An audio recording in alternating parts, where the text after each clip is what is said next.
እንዴት ይሆናል? ለእንስሳ እንደዛ ያዘነ ለሰው ልጅማ በጣም እዝነት ይኖረዋል ማለት ነው አንድ ሰው። ነቢዩ ሰለላሁ ዐለይሂ ወሰለም እንስሶችን እጅግ በጣም ከማዘናቸው ሁለት ነገሮች እነግራቸዋለሁ። አንደኛ አንድ ሰው አሉ ኢነላሃ ከተበል ኢሕሳነ ዐላ ኩሊ ሸይእ አሉ። አላሁ ስብሓነሁ ወተዓላ በሁሉም ነገር ላይ ማሳመርን ደንግጓል አሉ ነቢ ሰለላሁ ዐለይሂ ወሰለም። አሳምሩ፣ ማሳመር፣ ጥሩ አድርጎ ነገሮችን መስራት። ፈኢዛ ቀተልቱም ፈአሕሲኑል ቅትላ፣ ስትገድሉ እንኳ ጠላት ጋር እንኳ ገጥማችሁ ጦርነት ውስጥ ሆናችሁ እንኳ አገዳደላችሁን አሳምሩ፣ አታሰቃዩ አሉ። ወኢዛ ዘበሕቱም ፈአሕሲኑ ذብሓ፣ እንስሶችን በምታርዱበት ጊዜ ደግሞ አስተራረዳችሁን አሳምሩ አሉ ነቢ ስ ሰለም።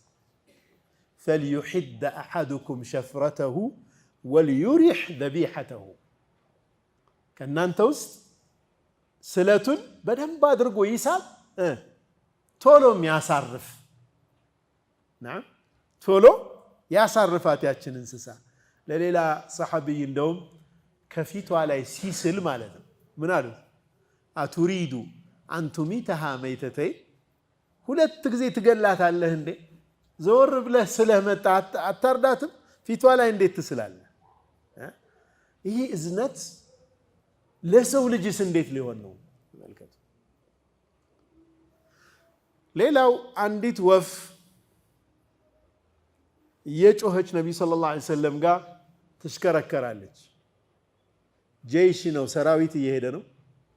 ነቢዩ ሰለላሁ ዐለይሂ ወሰለም ምን አሉ? መን ፈጀዐ ሃዚሂ ቢአውላዲሃ ወከማ ቃለ ነቢዩ ሰለላሁ ዐለይሂ ወሰለም፣ ማን ነው ይችን በልጆቿ ያስደነገጣት አሉ። ከጎጆዋ ላይ ጫጩቶቿን ይዘውባት ነበር የተወሰኑ ሰዎች፣ ልቀቁላት አሉ። እዝነታቸው ዐለይሂ ሰላቱ ወሰላም እንስሳትም ጋር ይደርሳል።